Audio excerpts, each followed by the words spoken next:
திருமறை நேரம் Bible Hour presented by the National Bible College. கிறிஸ்துவின் சபையார் உங்களை வாழ்த்துகிறார்கள். Satellite Bible School. அன்பானவர்களே, வடசென்னையில் ஹைகோர்ட் எதிரில் YMCA வளாகத்தில் ஜனவரி 26ஆம் தேதி முதல் பிரதி ஞாயிறு காலை 11 மணிக்கு கிறிஸ்துவின் சபையார் அப்பம் பிட்டு தொழுகை செய்து வருகிறார்கள். குடும்பமாக வாருங்கள், ஆசீர்வாதம் பெறுங்கள். நற்செய்தியாளர் டாக்டர் பீட்டர் சாலமன் ஐயா அவர்கள், பைபிள் அவர் டெலிவிஷன். கிறிஸ்துவின் சபையார் உங்களை வாழ்த்துகிறார்கள். வாழ்த்துக்கள். திருமறை நேரம் நேயர்களே, ஆண்டவர் இயேசு கிறிஸ்துவின் இனிய நாமத்திலே உங்களை அன்போடு கூட வரவேற்கிறோம். வான்வழி வேத வகுப்பு, பால்ஸ் கன்வர்ஷன், பவுலினுடைய மனமாற்றம். மனம் திரும்புதல் எவ்வளோ அவசியன்றதை பார்த்தோம் இல்லையா? உங்களில் அநேகர் மனம் திரும்புகிற அந்த ஒரு இடத்துல வந்து நிற்கிறீங்க. மனம் திரும்புதல் என்பது கீழ்ப்பிடிதலுக்கு ஏதுவாக இருக்கணும். தேவ சத்தியத்துக்கு நாமோ நம்மளை ஒப்பு கொடுக்கணும். உடனடியாக யாரிடத்துலையும் கேட்காம, எந்த பர்மிஷன் காத்திருக்காம, நம்முடைய சொந்த விருப்பு வெறுப்புகளை எல்லாம் தாண்டி தேவனிடத்தில் திரும்புவதற்கான அந்த மனம்தான் அவசியமானது. சரி, அப்புறம் இன்றைக்கி நாம் பார்க்க போகிற விஷயம் என்னென்னா, அப்போஸ்தலனாகிய பவுல் கிறிஸ்துவுக்குள்ளே வந்துட்ட உடனே ஒரு விஷயம் நல்ல தெளிவாக புரிஞ்சுது. அவருக்கு எல்லாத்தையும் பார்க்குறாரு. பார்த்துட்டு என்னன்றாரு, கிறிஸ்து எனக்கு ஜீவன் அப்படின்னு புரிஞ்சுக்கிட்டார். அப்படியானால் ஜீவனுக்கு ஆப்போசிட் மரணம்னு ஒன்று இருக்குது பார்த்தீங்களா? அதை எப்படி பார்க்கலாம்? மரணம் தானே. ஆனால் இவர் எப்படி மரணத்தை பார்க்குறாருன்னா, மரணம் எனக்கு லாபம்னு பார்க்குறார். கிறிஸ்து எனக்கு ஜீவன், மரணமே அதனால் எனக்கு இப்போ லாபம் ஆயிடுச்சு. அப்படின்னா என்ன? மரணத்துக்கு பிறகு கிறிஸ்துவோடு கூட போய் வாழ போகிறோமா இல்லையா? அப்போ மரணம் லாபம் தானே. இந்த ஒரு முதிர்ச்சியான பார்வை ஒரு நல்ல கிறிஸ்தவனுக்கு வந்துடும். நீங்கள் முதிர்ச்சியுள்ளவர்களா? அப்படியானால் இந்த எண்ணம் உங்களுக்குள்ளேயும் இருக்கணும். ஒருவேளை இந்த வசனங்களை எல்லாம் கேட்டு நீங்கள் கீழ்ப்படிந்து கிறிஸ்துவுக்குள்ளாக சரியான ஒரு வளர்ச்சியையும் முதிர்ச்சியும் அடைவீர்களானால், இந்த எண்ணம் கிறிஸ்து எனக்கு ஜீவன், சாவி எனக்கு ஆதாயம் என்கிற ஒரு மனம் ரம்மியமான ஒரு எண்ணம், அப்படியே மனதுக்குள்ளே ஒரு நிறைவான ஒரு எண்ணம் நிச்சயமாக நமக்குள்ளே வரணும். இதான் நம்முடைய விருப்பமும் கூட. சரி, இன்றைக்கி நாம் போயிட்டு வசனங்கள் என்ன சொல்லுது அப்படின்றத நாம் கவனிக்கலாம். செய்திக்குள்ளே நாம் போகலாம். இந்த நாளில் நம்முடைய செய்தியாளர் தேசிய வேதாகம கல்லூரியினுடைய கல்வித்துறை தலைவர் டாக்டர் பீட்டர் சாலமன் ஐயா அவர்கள். வணக்கம் நேயர்களே, உங்கள் அனைவருக்கும் என்னுடைய நெஞ்சார்ந்த வாழ்த்துக்கள். இந்த நாட்களில் பவுல் அப்போஸ்தலனுடைய மனமாறுதலை குறித்து, அவன் எவ்விதமாக கிறிஸ்துவுக்குள் குணமானான் என்ற அந்த செய்தியை நாம் கேட்டு வருகிறோம். உலகளாவிய பரிசுத்தவான்களே, கண்மணிகளே, தோழர்களே, பவுல் அப்போஸ்தலனுடைய வாழ்க்கை நம்முடைய வாழ்க்கையை மாற்றக்கூடிய ஒரு திருப்பு முனையாக இருக்கிறது. ஆரம்ப காலத்தில் ஞானஸ்தானத்துக்கு முன்னால் அவனுடைய அக்கிரமங்களும் அவனுடைய செய்கைகளும் அவனுடைய மனதுக்கு புறம்பாக இருந்தது. அவனுக்கு அதை பற்றி தெரியாமல் இருந்தது. அப்போஸ்தலர் நடபடிகள் 13ஆம் அதிகாரம் 9வது வசனம். அப்பொழுது பவுல் என்று சொல்லப்பட்ட சவுல் பரிசுத்த ஆவியினால் நிறைந்தவனாய் அவனை உற்று பார்த்து, இந்த இடத்துல தான் ஆரம்பத்தில் நம்ம படித்த சவுல் என்ற ஆள் பவுல் என்று இங்கே அழைக்கப்படுகிறார். சவுல் என்று சொன்னால் மிக பெரியவன் என்று அர்த்தம். பவுல் என்று சொன்னால் மிக சிறியவன் என்று அர்த்தம். 1 கொரிந்தியர் 15வது அதிகாரம் 8வது வசனம், எல்லாருக்கும் பின்பு அகால பிறவி போன்ற எனக்கும் தரிசனமானார். அப்போஸ்தலர்களே தன்னை ஒரு சிறிய அப்போஸ்தலர் என்றும் தனக்கு தகுதி இல்லை என்பதைப் போலவும் அவர் பேசுகிறார். ஆகவே சவுல் என்று சொன்னால் மிக பெரியவர், பவுல் என்று சொன்னால் மிக சிறியவர். சிலுவை அவரை சின்னவனாக, அவனுடைய செயல்கள் சிறிய ஒன்றாக, அற்பமான ஒருவனாக, அகால பிறவி என்று தன்னை அழைத்து கொள்ளும் அளவிற்கு அவன் தன்னை தாழ்த்தினான் என்று பார்க்கிறோம். யூதர்கள் மத்தியில் பெருமை அதிகம். பிரஜாதிகளை பார்க்கும்போது அவர்கள் அதிக கர்வம் கொள்வாங்க. பிலிப்பியர் 3வது அதிகாரத்தில் பொதுவான ஒரு யூதன் எப்படி தன்னை நினைக்கிறான்னு பாருங்க. 4வது வசனம், மாம்சத்தின் மேல் நம்பிக்கை வைக்க வேண்டுமானால் நானும் வைக்கலாம். வேறு ஒருவன் மாம்சத்தின் மேல் நம்பிக்கையாக இருக்க நினைத்தால் நான் அதிகமாக எப்படி செய்யலாம்? பவுலப்போஸ்தலர் அவருடைய வாழ்நாள் காலத்தில் மற்ற எல்லா யூதர்களை விட அவருடைய சரீர விஷயத்தில், அவருடைய நம்பிக்கை விஷயத்தில், அவருக்கும் இஸ்ரவேலுடைய போதனை விஷயத்தில் மிகப்பெரிய பாராட்டுதலுக்குரியவராக இருக்கிறார். அவருக்கு சமமாக ஆள் இல்லைன்றார். He was so boasting of his self-righteousness. தன்னை குறித்து அப்படி அவர் என்றார். சில விஷயங்களை நாம் பார்க்கலாம். இப்பொழுது 5வது வசனம் பாருங்கள். 1, 8ஆம் நாளில் விருத்த சேதனம் அடைந்தவன். ஆபிரகாமுடைய பிள்ளைகள் 8ஆம் நாளிலே விருத்த சேதனம் செய்யப்பட வேண்டும். ஆனால் எல்லா இஸ்ரவேலர்களும் தங்களுடைய குழந்தைகளுக்கு 8வது நாளில் பண்ணல. சில பேருக்கு 1 வருஷம் பொறுத்து, சில சமயங்களில் பல ஆண்டுகளுக்கு பிறகு கூட பண்ணவங்களாம் இருக்காங்க. புற மதங்கள்லேருந்து இஸ்ரவேலர்களாக கண்ணுட்டானவங்க 40-50 வயதுக்கு மேலாம் ஆனாங்க. பவுல் தன்னை 8ஆம் நாளிலே விருத்த சேதனம் அடைந்தவன் என்ற அந்த கருத்தை அவன் ஊன்றி சொல்லும்போது, அன்றைய அவனுடைய சமுதாயத்தில் 8வது நாளில் விருத்த சேதனமான ஆள் ரொம்ப கம்மி தான். இயேசு கிறிஸ்து கூட 8வது நாளில் விருத்த சேதனம் பண்ணப்பட்டார் என்ற ஒரு தகவலை நாம் படிக்கிறோம். அது ஒரு பெருமைக்குரிய விஷயம். அடுத்ததாக என்ன சொல்கிறாரு? 2வதாக, இஸ்ரவேல் வம்சத்தான் தேவன் இஸ்ரவேலோடு உடன்படிக்கை பண்ணினார். ஓரேபிலே மோசேயின் மூலமாக நியாயப்பிரமாணத்தை கொண்டு உடன்படிக்கை பண்ணினார். அந்த இஸ்ரவேல் குடும்பத்தைச் சேர்ந்தவன் நான். அவருடைய உடன்படிக்கையின்படி நடக்கிற சமுதாயம் நான். 3வதாக, பென்யமீன் கோத்திரத்தான். சாலமோன் ராஜாவுக்கு பிறகு அவனுடைய மகன் ரெகோபியாமினுடைய காலத்தில் இஸ்ரவேல் 2ஆக உடைந்து வடக்கு பக்கமாக 10 கோத்திரமும் தெற்கு பக்கமாக 2 கோத்திரமும் தனித்து பிரிந்தார்கள். அப்படி பிரிந்து போகும்போது அந்த யூதா என்ற அந்த ஒரு கோத்திரம், அந்த கோத்திரத்தில் தான் தாவீது பிறந்தார். அதுக்கு பிறகு தாவீதுனுடைய குடும்பம் தான் அரசாட்சி செய்து கொண்டிருந்தாங்க. இந்த யூத கோத்திரத்தின் நிமித்தம் இஸ்ரவேல் பிரிந்து போகும்போது ஆள்காட்டி போல இல்லாமல் பென்யமீன் மட்டும் யூதாவோடு தங்கிட்டார். வடக்கு 10 பேர் போனாங்க, தெற்கே 2 பேர் நின்னாங்க. அதாவது யூத கோத்திரத்தோடு பெஞ்சமின் கூடவே நின்று விட்டது. இது எப்பொழுதுமே அவங்களுக்கு ஒரு பெருமைக்குரிய விஷயம். காரணம், நாங்கள் உண்மை உள்ள கோத்திரம், நாங்கள் காட்டி கொடுக்கிறவர்கள் அல்ல, ஆதாயத்துக்கான மக்கள் அல்ல, நாங்கள் தேவனுடைய வழியிலே தாழ்மையோடு நடக்கிறவர்கள். பென்யமீன் கோத்திரம் என்று சொல்கிறார். 4வதாக, எபிரேயரிலே பிறந்த எபிரேயன். இப்போது தமிழ் மொழியை கற்றுக்கொண்டு தமிழ் பேசலாம். ஆனால் பிறக்கும் போதே தமிழ் பாலை குடித்த தாய் வழியாக தமிழை பேசுகிறவர்கள் அந்த உரிமையை அதிகமாக பாராட்டுவாங்க. இப்போது இந்துக்களுக்கு தெய்வ மொழி என்று அவர்கள் சமஸ்கிருதத்தை நம்புகிறாங்க. இஸ்ரவேலர்கள் எபிரேய மொழியை தெய்வ மொழியாக பார்க்குறாங்க. ஆனால் அந்த தெய்வ மொழியை நான் கற்றுக்கொண்டு பேசலை, நான் தாய் வழியாக பிறக்கும்போதே அந்த பால் வழியாகவே அந்த மொழியை கற்றுக்கொண்டவன், பேசுகிறவன் என்று சொல்கிறார். அவருக்குள்ள அந்த ஒரு பெருமை இருக்கிறத பார்க்கிறோம். எபிரேயருக்கு பிறந்த எபிரேயன். அது மாத்திரமல்ல, நியாய பிரமாணத்தின்படி பரிசேயன். எல்லாரும் பரிசேயராயிட முடியாது. அவர்கள் பல பரீட்சைகள் தேர வேண்டும். நியாயப்பிரமாணத்தை அவர்கள் கரைத்து குடித்தவர்களாக இருக்க வேண்டும்.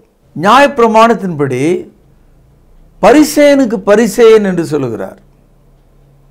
சபையை துன்பப்படுத்தின விஷயத்தில் மிகுந்த வைராக்கியம் உள்ளவன் என்று சொல்கிறார். இந்த அடுக்கு தொடர கவனிங்க. மாம்சத்தின்படி நான் நம்பிக்கை வைக்கலாம் 1, 2 8ஆம் நாளில் பிறந்தவன், 3 இஸ்ரவேல் வம்சத்தான், 4 பென்யமீன் கோத்திரத்தான், 5 எபிரேயனுக்கு எபிரேயன், 6 நியாயப்பிரமாணத்தின்படி நடக்கிறவன், பக்தி வைராக்கியத்தின்படி அவன் ஒரு நல்ல யூதன். இவைகளெல்லாம் அவனுடைய மாம்சத்திலே மேன்மை பாராட்டுவதற்குரிய காரணங்களாக இருக்கிறது. ஆனால் அதையெல்லாம் எனக்கு தேவையில்லைன்னு சொல்கிறார். இன்றைக்கு நம்முடைய நாடு மனு தர்மம் என்ற கோட்பாடின் கீழே ஏறக்குறைய 2000 ஆண்டுகளாக அடிமைப்பட்டு கிடக்குது. உலகத்தில் எங்குமே இல்லாத ஒரு தீண்டாமை இந்த நாட்டுக்குள்ளே இருக்கு. உங்களால் ஜாதி விட்டு வெளியே வர முடியுமா? பாருங்க, இந்த அடுக்கு தொடர் ஜாதியில் தலை மேலே பிறந்தவன் அதுக்கு அடுத்து மார் மேலே பிறந்தவன் மேலே கால் வச்சுருக்கான். மார் மேலே பிறந்தவன் தன்னுடைய இடுப்பு மேலே பிறந்தவங்க மேலே காலை வச்சுருக்கான். அதாவது ஒருத்த மேலே ஒருத்தன் காலை வச்சுன்னு அழுத்தி இருக்கிறது தான் பெருமைன்னு இந்த காலத்தில் நினைக்கிறாங்க. தாழ்த்தப்பட்டவர்கள் என்று சொல்லக்கூடிய பஞ்சமர்கள் மத்தியில் கூட அங்கேயும் பலவிதமான பிரிவுகள் இருக்கிறத நம்ம பார்க்கிறோம். ஜாதி ஒரு பெருமைக்குரிய விஷயமா இருக்கு, மத விஷயமாக இருக்கிறது, நம்பிக்கை விஷயமாக இருக்கிறது. ஜாதி இல்லாமல் இங்கே மதமே இல்லை, ஜாதி இல்லாமல் கோவிலும் இல்லை, கடவுளும் இல்லை. இதை உங்களால் விட்டுவிட முடியுமா? ஆனால் பவுலடியார் இதையெல்லாம் விட்டுட்டார். ஒரே ஒரு காரணத்துக்காக விட்டுட்டார்.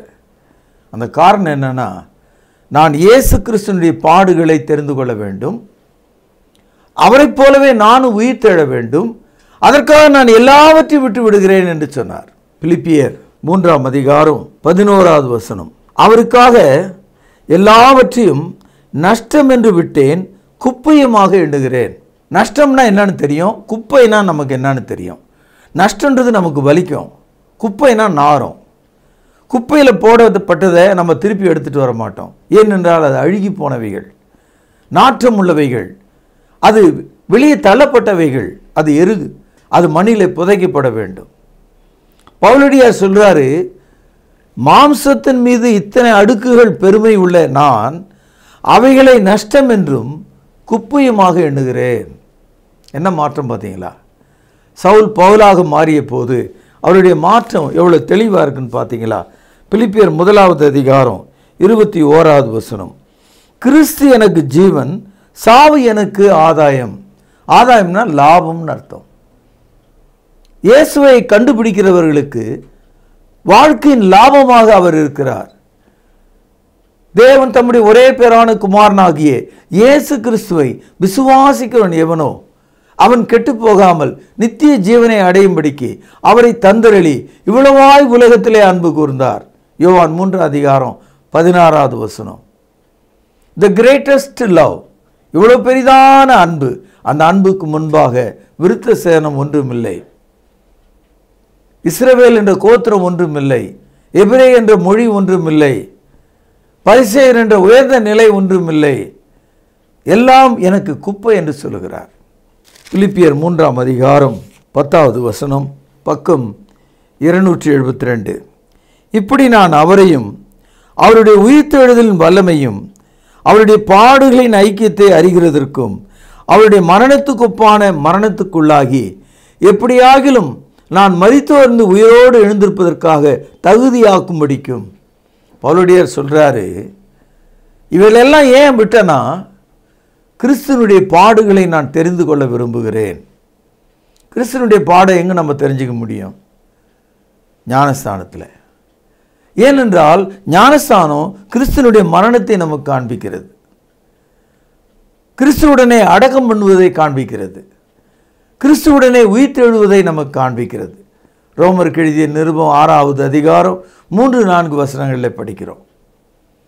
ஆகவே அந்த உயிர்த்தெழுதலுக்காகவே நான் எல்லாவற்றையும் குப்பையும் என்றும் நஷ்டம் என்றும் எண்ணுகிறேன். கிறிஸ்து எனக்கு ஜீவன், சாவு எனக்கு ஆதாயம் என்று சொல்கிறார். எப்படிப்பட்டதான ஒரு மாற்றம்! இயேசு கிறிஸ்துவுக்காக வாழ்ந்த இந்த மனிதன் மிக அற்புதமான முறையில் பரிசுத்த ஆவியினால் வழி நடத்தப்பட்டு இந்த புதிய ஏற்பாட்டிலே 13 நிருபங்களை எழுதியிருக்கிறார். இந்த 13 நிருபங்களும் சபையினுடைய அடிப்படை சத்தியங்களாக இருக்கிறது, சபையினுடைய அஸ்திவார செய்தியாக இருக்கிறது. இன்னைக்கு கிறிஸ்தவ மார்க்கம் நிற்கிறது என்று சொன்னால் அது இந்த போதனைக்குரிய புத்தகத்திலிருந்து தான் நாம் படிக்கிற ஒன்றாக இருக்கிறது. சகோதரர்களே, நீங்கள் சவுலாக இருந்து பவுலாக மாற வேண்டும். அதாவது சிலர் நினைக்கிறாங்க, நான் ஒரு கிரேக்க பேரை வச்சுக்கணும், ஒரு எப்ரேய பேரை வச்சுக்கணும், அல்லது ஒரு ஆங்கில பேரை மாற்றிக்கணும். அப்படியெல்லாம் ஒன்றும் இல்லை, பேர் மாற்றம் அவசியம் இல்லை. ஆனால் உங்களுடைய பேர் உங்களுக்கே அவமானமாக இருந்தால், உங்கள் பழைய தூஷணத்தை காட்டக்கூடியதாக இருந்தால், உங்கள் துரோகத்தை காட்டக்கூடியதாக இருந்தால், உங்களுடைய அவலட்சணமான விக்கிரக வழிபாட்டை காட்டக்கூடியதாக இருந்தால் அது நமக்கு தேவையில்லை. மாறாக நீங்கள் ஒரு புதிய பெயரை தேர்ந்தெடுத்து கொள்ளலாம். பவுலப்போஸ்தலருக்கு தன்னுடைய பெயர் மிக பெரியவன், உயர்ந்தவன், சவுல் என்ற பெயர் அவருக்கு பிடிக்கல. நான் ஒரு அகால பிறவி, நான் மிகவும் சிறியவன், நான் ஒன்றுமில்லை என்று சொல்கிறது அவருக்கு பிரியமாக இருந்தது. ஆகவே அவர் தன்னுடைய பெயரை சவுல் இருந்து பவுலாக மாற்றிக்கொண்டார். கண்டிப்பாக பெயர் மாற்றம் அவசியமான இல்லை, ஆனால் பெயர் மாற்றம் நம்முடைய நாட்டுக்கு மிக அவசியம். உங்கள் பெயரை ஒரு அசுத்தமான பெயரை சொல்லி அழைக்கும் போது அது உங்களுக்கு எப்படி இருக்கும்? சாதாரணமாக பிள்ளைகள் மத்தியில் ஒருவர் ஏதாவது ஒன்று சொல்லி கேலி பண்ணுவாங்க, ஒரு மூக்கையோ காதையோ பல்லையோ தலையோ வச்சு. அதுவே நமக்கு பிடிக்காது. அப்போது இயேசு கிறிஸ்துவின் நாமத்தில் நடக்கிற நீங்கள் ஒரு புதிய பெயரை, விசுவாசம் உள்ள பெயரை, தமிழ் பெயரை, சுத்தமான ஒரு பெயரை நீங்கள் மாற்றிக்கொள்வது நல்லது. அப்போஸ்தலர் நடபடிகள் 20ஆம் அதிகாரத்தில் ஒரு பகுதி வாசிக்கிறேன் பாருங்கள். 19-20 வசனங்கள். வெகு மனத்தாழ்மையோடும் மிகுந்த கண்ணீரோடும் யூதருடைய தீமையான யோசனைகளால் எனக்கு உண்டான சோதனைகளோடும் நான் கர்த்தரை சேவித்தேன். பிரயோஜனமானவைகளில் ஒன்றையும் நான் உங்களுக்கு மறைத்து வைக்காமல் வெளியரங்கமாக வீடுகள் தோறும் உங்களுக்கு பிரசங்கித்து உபதேசம் பண்ணி தேவனிடத்திற்கு மனம் திரும்புவது குறித்தும் நம்முடைய கர்த்தராகிய இயேசு கிறிஸ்துவை விசுவாசிப்பதை குறித்தும் நான் யூதருக்கும் கிரேக்கருக்கும் சாட்சியாக அறிவித்தேன். இப்பொழுது 2 கொரிந்தியர் 11ஆம் அதிகாரம் 23 ஒரு பகுதியை வாசிக்கிறேன். அவர்கள் கிறிஸ்துவின் ஊழியக்காரரா? நான் அதிகம் புத்தியீனமாய் பேசுகிறேன். நான் அதிகமாய் பிரயாசப்பட்டவன், அதிகமாய் அடிப்பட்டவன், அதிகமாய் காவலில் வைக்கப்பட்டவன், அநேக தரம் மரண அவஸ்தையில் அகப்பட்டவன். யூதர்களால் ஒன்று குறைய 40 அடியாக 5 தரம் அடிக்கப்பட்டேன். 3 தரம் மிலாறுகளால் அடிப்பட்டேன். 1 தரம் கல்லெறியுண்டேன். 3 தரம் கப்பல் சேதத்தில் இருந்தேன். கடலிலே ஒரு ராப்பகல் முழுவதும் போக்கினேன். அநேக தரம் பிரயாணம் பண்ணினேன்.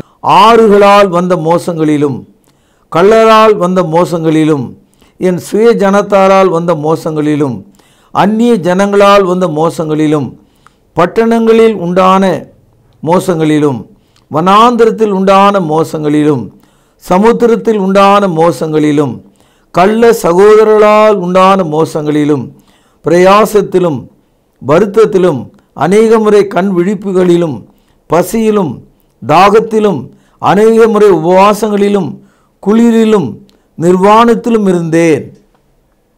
இந்த பவுலப்போஸ்தலரை குறித்து தான் நம்ம படித்தோம்.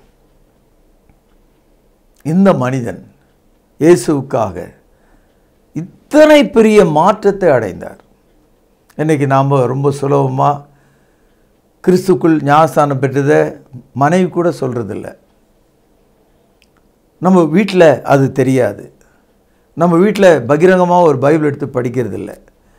நாம் சபைக்கு போகிறத கடைக்கு போகிறோன்னு சொல்லிட்டு ஏமாற்றி கொண்டு வருவது, வேலை முழுவதும் வேலையில் உள்ள புத்தகத்திலும் பதிவேட்டிலும் நம்ம ஒரு விக்கிரக வழிபாடுகாரனாகவே காண்பிப்பது எவ்வளோ மோசம் பார்த்தீங்களா?